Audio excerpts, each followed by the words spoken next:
Reawaken to your immortal identity and discover life between life's wisdom.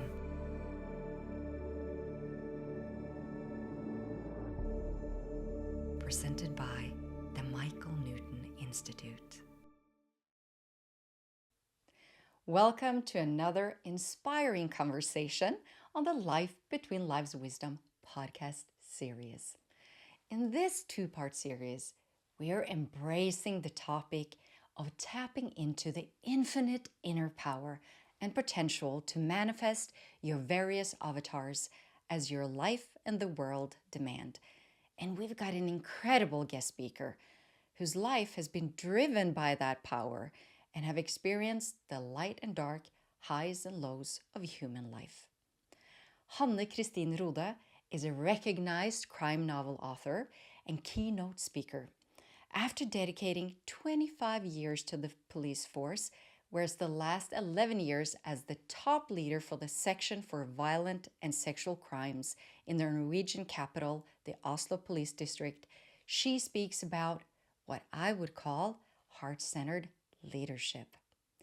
Even though she's bear witness to a lot of darkness in the world, she still believes in the innate power of every human being that unites us all. Her openness to the spiritual realm has caused a lot of discussion in the public and social media, but this has not stopped her from trusting her innate power, and she continues to allow her soul to unfold. Today, she refers to herself as a light communicator. It's an honor and pleasure to welcome Hanne Kristin Rode to the Life Between Lives Wisdom podcast. I think a very beautiful point just came out in what you shared is when two souls are willing at a particular moment in this universe to actually connect. And the first moment of connection was actually when she approached you in the shopping mall. But the willingness of the other soul is how it manifested 3 months later. So now the willingness of both souls, when that connection is happening and you're discussing something absolutely life transforming for her. What she had gone through was very life transforming for her, not only as a wife, but also as a mother, as a woman, as a human being. And two of you went beyond all those roles. You went beyond the role of the woman, of the wife, of the mother, of the police person, beyond all human roles. And it's the being to being connection which would have created this beautiful energy field. And that's where the friendship would have begun.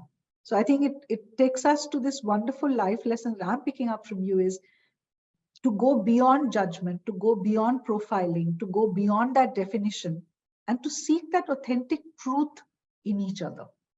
Yeah, that's so true and beautiful said. And I will add that being able to listen to the message from the universe before the thoughts come in, because if I hadn't listened, that never lied to her, we would have been lost, you know. If she hadn't, during 2 years, struggling with her children and everything she had to go through, and if she hadn't listened to this inner voice keeping telling her, you have to talk to this policewoman, we would never have met, and we wouldn't even have been able to bring this experience out to the world, because it took me quite some years to be able to tell a story without crying.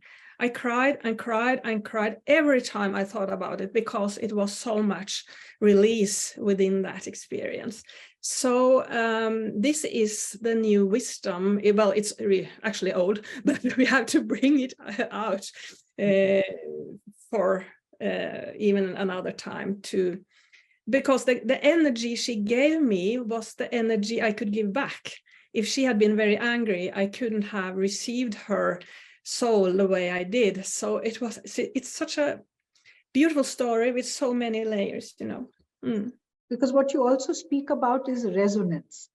The resonance that two souls, when they are in pure truth and honesty and without the human ego layering in, then that connection can be so profound that which has led to you today by sharing this. You are possibly inspiring so many others because, you know, in the roles that we play in life, in whichever aspect of life we're in, we do have ego-centered or ego-influenced behavior, ego-influenced way of being. And without realizing, sometimes we make that personality the real one. Yeah. And sometimes our life, our world demands it of us. But if we can go beyond that ego-centered behavior and go to that authenticity of being the real us, and that's when actually all soul consciousness opens up. That's when we are able to so beautifully absorb and apply into every aspect of our life these life lessons that we receive. And I'm sure you must be, I would call you, you know, like that storehouse of life lessons, which you must be constantly acknowledging on a moment-to-moment basis. You're telling us about how you unlearn and relearn. Yeah, I say to people still being leaders that how would it be to go into the meeting without any written agenda? And the normal answer is, oh, that wouldn't work. And I always say it would work like heaven, but you will get a totally new information. You will get the inspiration. You will get something new. But to let structure go is the most difficult part we do in our lives, because everything is structured, because from we wake up to we go to bed, unless we live like us, of course, because then we have some breaks during the day. So that is so important, that relationship and soul butterflies need to come in to the offices. We need to trust whatever the universe wants to give us. And during the pandemic situation, the structure went down, and we now are building it up again. I hope you're building it up with a lot more awareness. Yeah, and I hope all these butterflies that actually came out of their cocoons in the last few years, they're truly flying and touching more and more life with their color. Yeah, I think they are. Yes. The other thing is your role as an author. Yeah. You know, I would love to know what is it that inspired you to write? What was that light bulb that goes off, you know, and you say, this is motivating me. This is inspiring me. I want to write about this. Or what brings in, what is it that you want to give forward through your books? Oh, well, up till now, I started to write books in 2013. And I have never dreamt of being an author. It's not a childhood dream in any way, but I was actually headhunted by editor house. You call it editor house? Yeah. And they had seen me lots of times within the TV, and they wanted me to write something for them. And I said, I don't have time. No way, I don't have time. But within a year, something started. Again, it's the universe living one life through me, you know, and I listened and I started to write crime novels. So I'm still at the level of the crime, but I have, every time I write this crime novel, I write these books with a murderer, I think, is this really something I'm going to do? I have to add that my books, they aren't violent. If you don't look at the main plot, which is violence, the murder. But I write for grown-ups and I write for children, and I try to keep it this mystery crime. I will not be brave enough to compare myself to Agatha Christie, but it's because she was something, you know, but I want to keep it in a way that you can still eat a meal after reading my books and not being sick and feeling completely lost in the violence. So that's quite important for me. But I have a dream, which compares to your question. I have a dream to write something else and I'm pregnant with something, but I can't tell because I'm not sure where it goes. But it's incubating. I think we'll call it. It's in the incubator now. Yeah. Yes. I'm waiting for my butterfly children to come out. I'm not sure, but I love writing, and I have, well, I can say I have kind of downloaded a book which didn't come from me, but it's not a book I can publish because it's something else. But the way I interpret this is that it's about a former life, as me as a young girl 5,000 years ago in Egypt, I think. And it has some beautiful lines. And when I read it afterward, it's some years ago since I wrote this. And when I got back, did I write this? This is not my words. This is not my way of expressing myself, you know. So I knew I had canalized, you say canalized something. Canalized, yeah. And within this, that's quite fun. I have to share, because I wrote something down, how she was kind of a light communicator like me, and the questions she had to deal with. I guess the universe gave me the questions and I had to write them down. But within this, suddenly one phrase showed up, which it didn't fit. It wasn't meant to be within that. And it goes like this: there will come a time again when the spirit of the human again will swing the same way as the spirit of the animals. Beautiful, Oh. so powerful. Yeah. It's very Wow. powerful because the animals, they live pure. They are not confused with thoughts. They don't have motives or a hidden agenda. They don't control, well, they can control what to eat, but you know. And when I look at my two cats, I know that this is how we should live. And when I see the news on TV, I can literally see how the spirit of the animals goes this way and the main public going this way. And well, so this phrase has been one of my leads the last few years, to never forget, because so I'm very, very curious, which is kind of bubbling inside me. So I'm going to ask it. As you know, that we are regression therapists. We practice. I think Vibeke and I have been through countless number of past life regression sessions ourselves, with our clients and people who work with us, with students. And what's coming across seemingly is you downloaded, as you said, something that your soul has already experienced in another lifetime. And it's being given to you at a time when you, as you are, well, flying around as this beautiful butterfly that you are now ready for this message.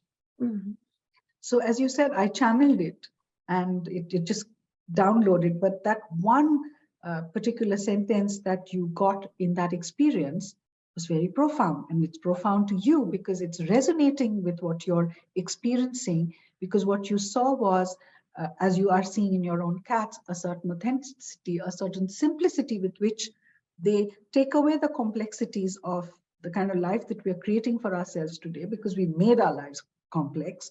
But when you remove the complexity, life is so beautifully simple. And in that simplicity, there's so much of power and potential and creativity.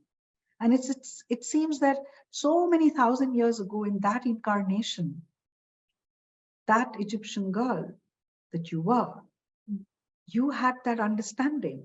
And it's as if you opened this file and your soul said, go on, read it, that's for you. Yes. You can take this forward, and with all your lessons that you've absorbed and learned as who you are today in this incarnation, you can actually put it to use, and you can reach it out to those people, and it becomes a part of your legacy. That's true. Wow. So amazing. That's why we love, the wisdom part of everything. Yes, yeah, it is. There's so much wisdom there, so much wisdom there. It links to all that we are supposed to observe and learn when we observe the other beings who we feel are less, but they're not.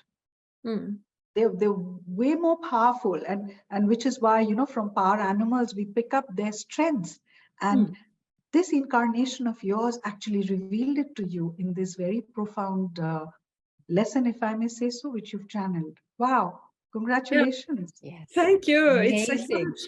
huge experience, and it kind of lead me back to what I said about the ego dependence and the Yes. ego inflations, because lots of people, me included, before I started awakening, we are so identified with our thoughts, and that's why we get so angry with people who have other meanings and opinions. But when I downloaded this, I saw so clearly how I found my truth, and that my truth isn't dangerous for anyone, even though some might think that, because if you are if you come from the thought that the science is everything, everything without this box of science is threatening.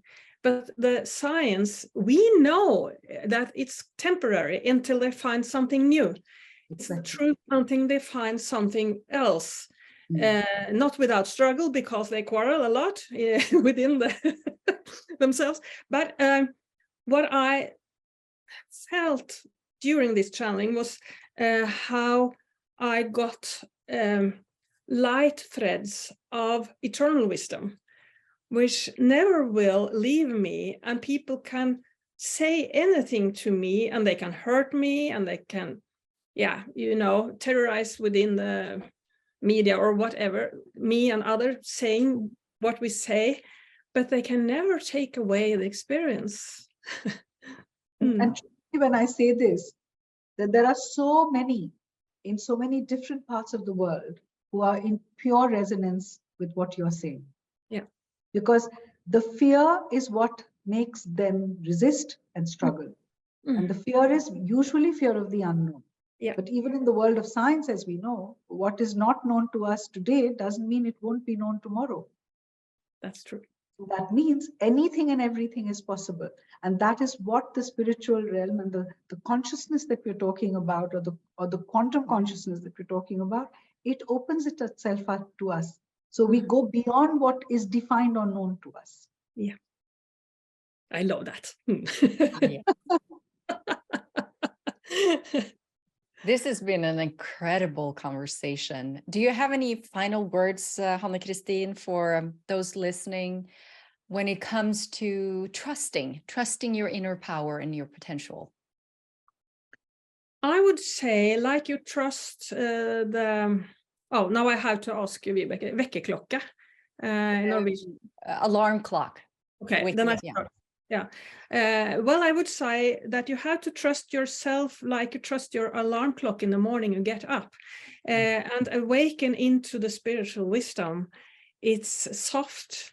It's a lifetime investigation of beautiful possibilities. And I would recommend everyone to let go of your thoughts. Your thoughts are thinking for you, and instead going in search for everything that is outside you, but there for you to connect with and be with, and having a great time in this incarnation. So true. I have one last question, and this brings me to your role as a mother. In today's world, the world that we are all living in, the world that we're experiencing, the society globally, as a mother, how have you chosen to guide your children? Or let's say, what is the message that you would give the youth as a mother? I started as a mother, bringing my thoughts and every mental concept into the family, because that was everything I knew. Well, consciously, I should add. But during their teenagers period, I learned much about myself. And to bring up children from the point of being curious of who they are instead of struggling to get them into the shape of who I want them to be. That's a huge difference. So I hope I have succeeded in at least letting go of my own thoughts and being there for them as a being more than a mother. Of course, I haven't succeeded completely, because being a parent is a very important role, and I am myself the history of me, you know, also. But the most important is to set them free. So beautiful. Yes. And I think that's such a beautiful gift a parent gives the child, when the parent trusts the other soul's potential. When you actually said setting your child free means you trust the potential of that other soul. You don't bind the person into the role of being your child. And that is such a beautiful gift for a parent to give their child, this trust, this belief, which brings us back to the first thing you shared, in today's session, how you talked about trusting yourself. Yeah, that's true. So beautiful, so beautiful. I just want to wish you all the very, very best. And may you continue to shine brightly. May you continue to keep touching hearts and minds with all that you do, and keep inspiring all of us. And we need more and more like you, beings like you. Thank you. Deeply, deeply grateful for everything that you've done, Hanne-Kristin, and that you're still doing.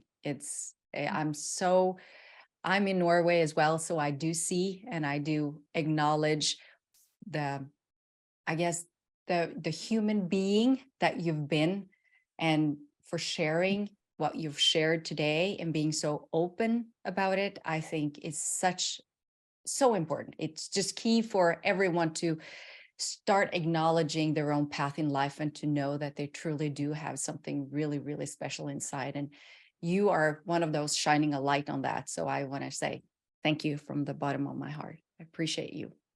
Thank you so much. You own your truth, because you've said that you're in a land, or you're in a world where it's very boxed and very defined, and you're choosing to share the fact that you don't even believe in the box. You've gone out of the box. There is no box for you, and that is you're living your truth. I love science, but I don't love the way it's practiced, like the truth, because it's only investigation, you know. But thank you for saying those wonderful things. And when I was at the front page of one of our papers some years ago with a headline, an ugly picture, a really ugly picture of me, saying she thinks she has some abilities to the universe or something like that. Of course, many people exploded hating me, but everyone that came to me on the street, that mailed me, that sent me messages, and they were crying, and that made such a huge impression on me, because they were crying from their souls, because they are still hiding, because it's not a way to live in our country. So I'm not, and it's very important for me to add that I'm not fighting anything, because fight and war never leads to anything. I choose step by step, as I myself rehearse on my soul, to go where it's light without shadow. That's the only way to find the universe together, I think. Yes. That's a perfect ending to this session. Thank you. Thank you so much. Thank you. I love this. We really loved having you. I can't tell you how grateful we are, because we need more and more beings like you to come forward, to share your truth, to share your light with so many other beings who are probably, you know how they say, when you take a candle and you light a few other candles, the candle doesn't lose its light, but you have more light because you've got all the other candles lit. So you're that candle. Thank you. Thank you. Thank you.